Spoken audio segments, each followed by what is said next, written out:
사도행전 17장 말씀을 오늘은 보도록 하겠습니다. 1절에 바울이 제일 먼저 간 곳이 유대인의 회당입니다.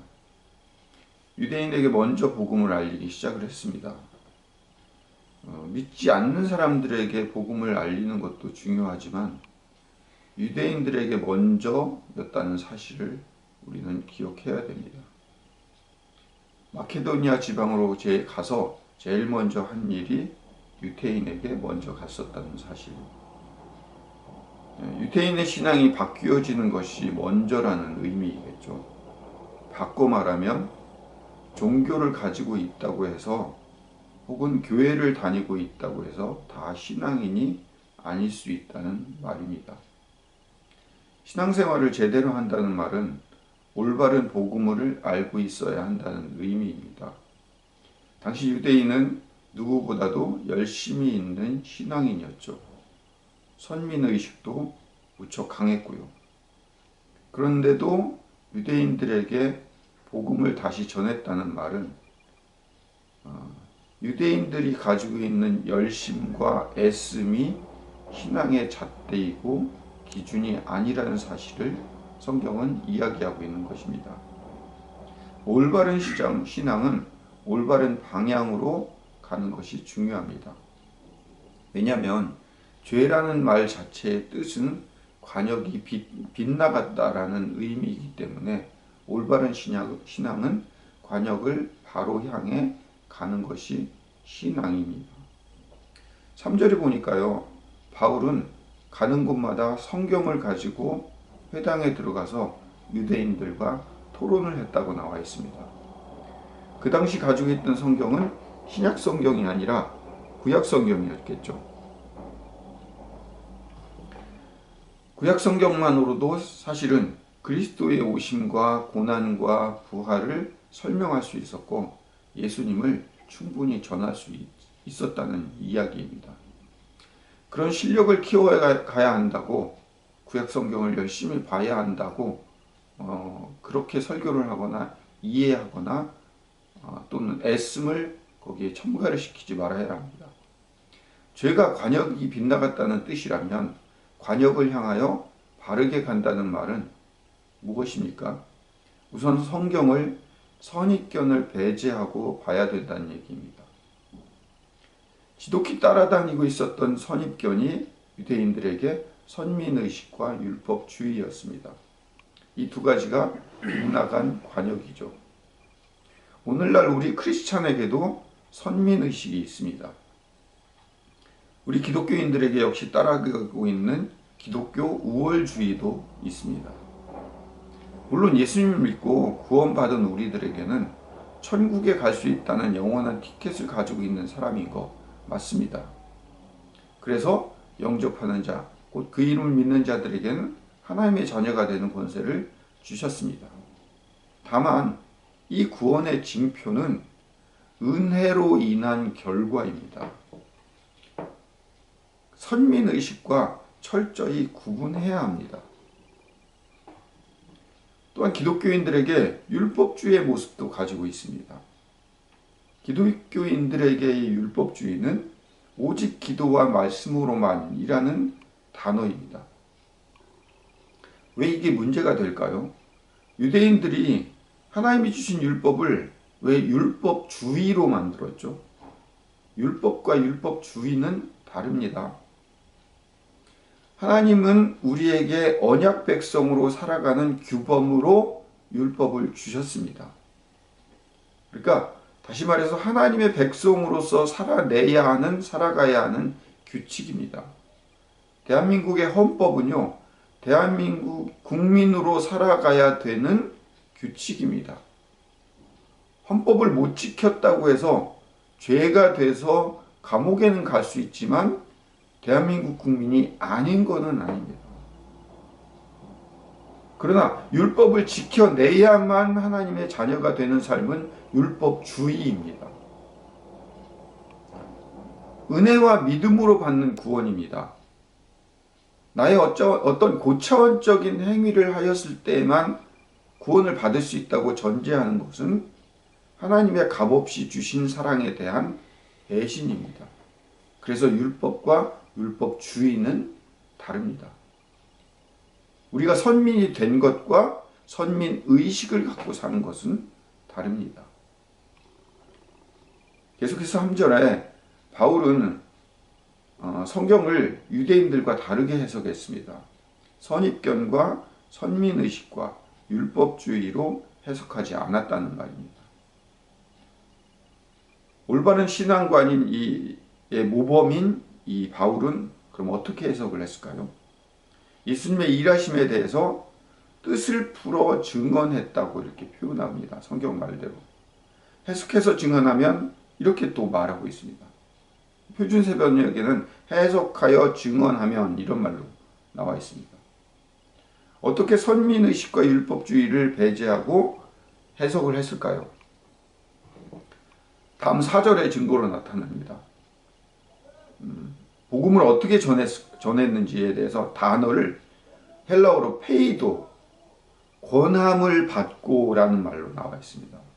이거를 다른 번역서에서 보니까 믿고, 몇몇 사람들은 승복하여 라고 표준세 번역에 기록되어 있습니다.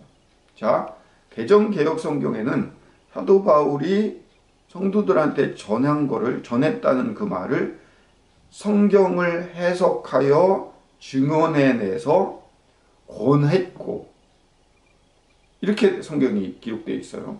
근데 표준세 번역이나 우리말 성경이나 다른 성경은 증언하여 성경에 있는 내용을 증언하여 몇몇 사람들이 믿고 승복하여 이렇게 또 번역을 해냅니다. 복음에 대해서 뜻을 풀어 증언하는 것이 권하는 일이죠. 그것을 따르게 된 사람들의 입장에서는 믿고 한다는 말입니다. 관점의 차이로 표현하는 말이겠죠. 다른 말로 복음을 알고 있다는 말은 복음을 전하는 사람은 권하는 일을 한 거예요. 복음은. 바울은. 그리고 알아듣는 사람 입장에서는 그걸 믿은 거고 승복한 거죠. 전혀 다르게 해석을 했지만 사실은 어떤 관점에서 해석하느냐, 누가 그걸 권하는 사람 입장이냐 받는 사람 입장에 따라서 그 해석을 해낸 것뿐이죠. 그러기에 그 복음은 전하는 자의 특권이 아니란 사실이에요. 먼저는 권했다라는 말을 표현하고 있잖아요. 그리고 받아들이는 사람의 실력도 아니에요. 받아들이는 사람이 대단해서 받아들인 게 아니라는 거예요. 우선 전하는 사람이 절대적으로 특별하지 않았다는 점, 권하는 일을 하는 사람을 강조하거나 그 사람이 실력이 있거나 대단하다면 권한다라는 단어를 페이도라는 말을 사용하지 않았을 것입니다. 오늘날의 기독교를 보세요. 권하는 자에 대한 권위가 너무 강력해요. 목회자 혹은 선교사 이런 사람들이 전하는 일, 그 사람들이 어떤 능력이 대단해서 그 사람들을 손에서 기도에서 뻗어나오는 어떤 능력들, 그런 것들이 대단해서 전도하고 또 그런 것들, 기적들이 일어나서 대단하게 복음이 전달해 되어지고, 우리 이렇게 생각하잖아요. 아니요, 전도에 하면 이 사람보다 전도를 더 잘할 수 있을까라고 싶은 사도 바울의 전도는 성경에서 뭐라고 기록되어 있다고요? 권했다. 권하는 사람의 실력이 대단해서가 아니라는 거예요. 강요나 주장이나 외침이나 강조라는 말을 써야 되겠죠.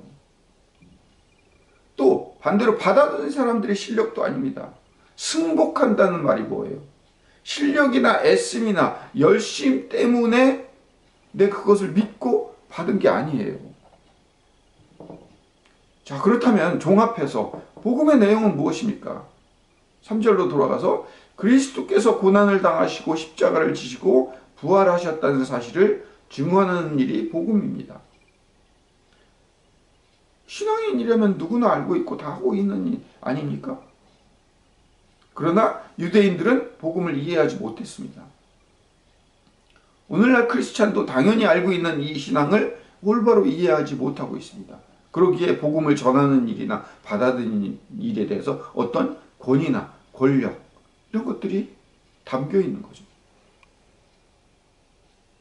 자신이 알고 있고 하고 있는 방법이나 생각이 그 당시의 사람들, 유대인들, 즉 당시의 신앙의 열정이 대단한 사람들이 하는 행동이 어땠습니까? 사도 바울이 전한 이후에 그 유대인들이 한 행동이 자신과 생각이 같지 않은 바울의 무리들을 향하여서 뭐라고 질타를 하죠? 세상을 소란하게 하는 사람들이라고 외쳐댑니다. 그리고 자신이 가지고 있는 울타리, 자신들의 신앙관으로부터 바울의 무리들을 밀어내려고 합니다. 어떤 방법으로 밀어내려고 하죠? 불량배들을 모아서 떼를 지어서 성을 혼란에 빠뜨립니다. 제가 여러 번 제 설교에서 불량배를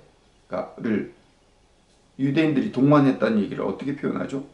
불량배들을 동원한 이유는, 그리고 또 하나, 떼를 모아서 소요를 일으킨 이유.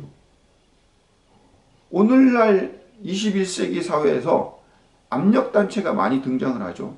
우리 아파트 단지의 아파트 값이 떨어지는 일이 발생을 하면 어때요? 그 일 때문에 떼를 모아서 원래의 방법이 아닌 불량배들을 동원해서까지라도 우리 아파트 값이 떨어지는 일이 발생하지 않게 성을 혼란에 빠뜨리는 일들을 우리는 많이 하죠. 그 얘기를 하고 있는 거예요. 왜 소란을 부렸죠? 바울의 무리들이 한 말의 그 내용에 자신들의 생각과 다르다는 이유로 바울의 입을 틀어막고 싶어요. 내 이익과 상반되는 일이기 때문에요. 근데 내 주장을 강하게 밀어붙일 수 있는 방법은 하나밖에 없어요. 떼를 모아서 다수결에 의해서.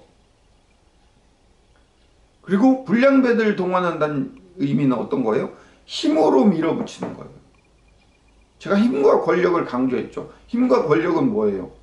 내 실력으로 밀어붙일 수 없기 때문에 할 수 있는 유일한 방법이 힘과 권력이에요.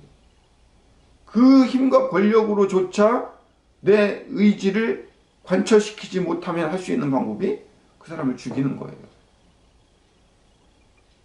자신들이 알고 있는 신앙관과 가치관이 파괴되는 것을 용납할 수가 없습니다. 그래서 힘과 권력을 차용했습니다. 오늘날의 우리가 하나님을 힘과 권력으로 사용하려고 할 때가 많아요. 우리가 신앙생활을 하면서 기적을 바라죠. 어쩌면 실력이 없기 때문에 기적을 바라고 있지는 않습니까? 나의 신앙과 가치관은 바꾸기 싫고 내가 바라는 이상향은 있고 그걸 이루고 싶고 그럴 때 바라고 기대할 수 있는 것이 뭐예요? 기적이요. 고난을 받으시고 십자가를 지신 것은 불량배를 만들어내기 위함이 아닙니다. 불량배의 신앙이 아니에요, 우리는. 예수님이 살아오셨던 신앙의 핵심은 뭐죠? 은혜예요. 복음은요, 은혜예요. 내가 미워하고 내가 절대로 그 사람들과 같이 살아갈 수 없는 그 사람들을 포함해내서 하나님은 그 모든 인류를 구원하시기 위해 우리의 애씀과 우리의 열심과 우리의 선민의식과 우리의 율법주의와 상관없이 그 모든 것을 뛰어넘어서 하나님은 은혜를 주시기 위해 오신 분이라고. 죽을 수밖에 없는 우리를 구원하심이 은혜이고 축복이고 그것만으로 충분하고 한 거거든요. 오늘 우리 크리스찬들도 이 당시 유대인들처럼 행동하고 있지 않습니까? 믿지 않는 사람들을 향해서 힘으로 밀어붙이는 전도를 하고 있지는 않습니까? 우리가 기도하면, 우리가 모여서 기도하면 저 안 믿는 사람들이 다 변해서 믿는 기적이 일어날 것 같은 그런 마음으로 기도하잖아요. 기적이 일어나서라도 내가 알고 있는 신앙이 관철되기 위해서 하나님이 필요한 거 아닙니까 혹시? 복음이 전해진다는 것은 어쩌면 내가 원하는 방법이 아닌 내가 지는 방법으로라도 그 사람에게 복음이 전해진다면 그게 하나님 뜻이죠. 왜 내가 원하는 방법으로야만 그 사람들에게 복음을 전해져야 합니까? 그게 유대인들이었다고요. 그게 오늘날의 율법주의자들이고 선민의식을 가진 크리스찬이라고요.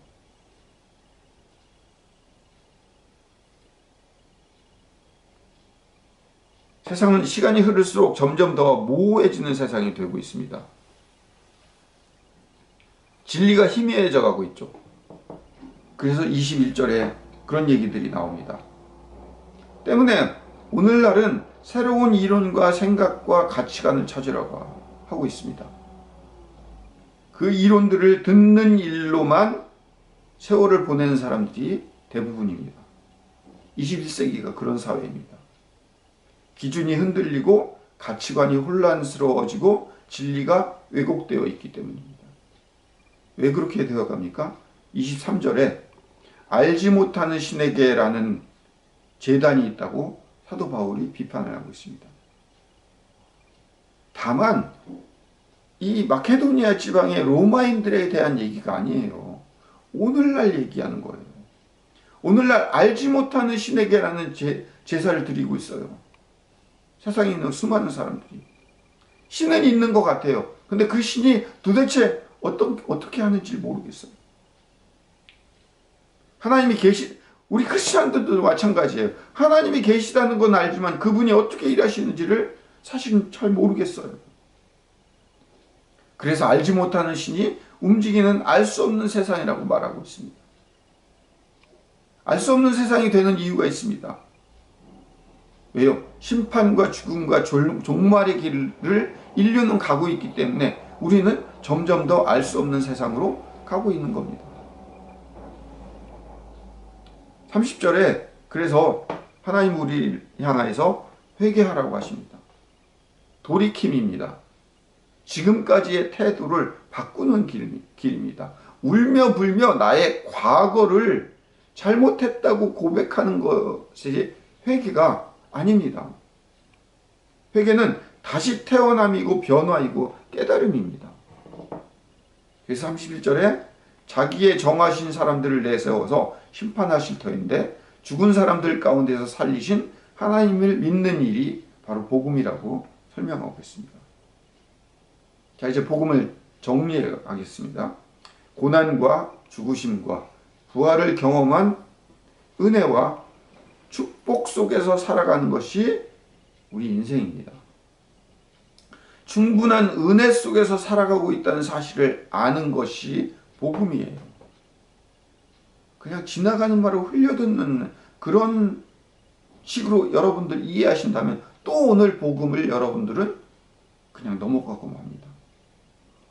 충분한 은혜 속에서 살아가고 있다는 사실을 아는 것이 복음이라고. 세상은 유대인들은 은혜 속에서 살고 있는 우리들을 향하여서 시기와 질투를 할 것입니다. 유대인들이 사도 바울을 시기했듯이요. 그래서 그들은 힘과 권력이라는 불량배들을 동원해서라도 자신들의 입지와 위치를 버리고 싶지 않을 것입니다. 그것이 세상입니다. 그런 사람들이 알고 있는 세상은 이상하리만치 알 수 없는 길로 가고 있다는 사실을 그들 자신이 느낍니다. 왜요? 세상과 인류는 종말을 향해 달려가고 있기 때문에 점점 더 세상은 더 이상해져 갈 겁니다. 거기에 우리는 복음을 알고 있는 자로 세상에 빛과 소금의 인생을 살아내야 하는 것입니다. 회개로 삶을 바꾸는 겁니다. 회개의 삶이란 과거의 삶이 아닌 삶을 살아가겠다는 겁니다. 갈수록 어두워가는 세상에 알 수 없는 신이라는 말이 등장하는 이 시대에 우리는 노력하면 성공한다는 기본적인 상식마저 깨어져가는 이 시대에 내가 알고 있는, 믿고 있는 신앙이 전부라고 착각하는 시대를 우리는 살아가고 있습니다. 그래서 우리마저도 힘으로 권력으로 모두를 나와 같은 생각으로 만들고 싶어집니다. 21세기의 모든 우리가 자기가 가지고 있는 신앙으로 옆에 있는 모든 사람들을 다 같은 생각으로 만들고 싶어 하는 게, 그게 우리 오늘날 모든 크리스찬들의 공통점이에요. 거기에 예수님은 어떻게 반응하셨죠? 권력과 힘 앞에 죽음으로 버티셨어요. 고난으로 버티셨어요. 그리고 부활로 이겨내셨습니다. 이 말은 어떤 의미냐? 세상과 전혀 다른 방법을 사용하셨다는 얘기예요. 져주는 방법으로, 손해봄으로 부활의 승리를 이끄시고 만드셨다는 거예요. 그게 복음이에요. 복음은 세상과 달라요. 우리가 머릿속으로 저 안 믿는 것들, 저 믿어도 개판같이 믿는 저것들을 기적으로, 어떤 다른 힘으로, 어떤 큰 힘이 나타나서 한 번에 쫙 하고 무너뜨리는 그건 만화 같은 세상이 아니라, 하나님은, 예수 그리스도는 이 땅에 오셔서 고난으로, 저중으로, 손해보음으로, 이해함으로, 낮아짐으로 받아들이셨고, 죽으셨고, 부활하셨고, 승리하셨습니다. 그런 복음을 살아내는 것, 이것이 하나님이 진짜 우리에게 주시는 신앙의 올바름입니다. 왜 유대인들의 삶의 얘기가 죽을 때까지 바울들의 무리들과 부딪히는 삶을 살았을까요? 이게 그 당시의 얘기만이었고 이제는 우리는 그런 시대에 살고 있지 않다고요? 아니요. 오늘날도 똑같아요. 오늘날도 똑같은 그런 삶을 정말 복음을 알고 있는 사람들과 그렇지 못한 사람들과의 싸움으로 이어지고 있고, 오늘날은 바울의 시대보다 더한 시대로 알지 못하는 신에게를 향한 그들에게 매일같이 예배를 드리고 있는 그런 크리스찬들과의 싸움으로 살아가고 있다는 사실을 기억하시고, 우리가 진짜 복음이 무엇인지를 하나씩 깨달아가는 그런 저와 여러분들 되시기를 축복합니다. 기도하겠습니다. 사랑의 아버지 하나님, 복음은 이김이 아닙니다. 복음은 세상과 다릅니다. 복음은 결국 죽고 부활한다는 내용입니다. 그 사실을 깊이 기억할 수 있는 주의 백성들에게 주님 인도하여 주시옵소서. 이제는 우리 구주 예수 그리스도의 크신 은혜와 아버지 하나님의 극진하신 사랑하심과 성령님의 인도 교통 내재하심이 이 설교를 듣는 모든 자들 머리 위에 영원토록 함께하여 주시기를 간절히 축원하옵나이다. 아멘.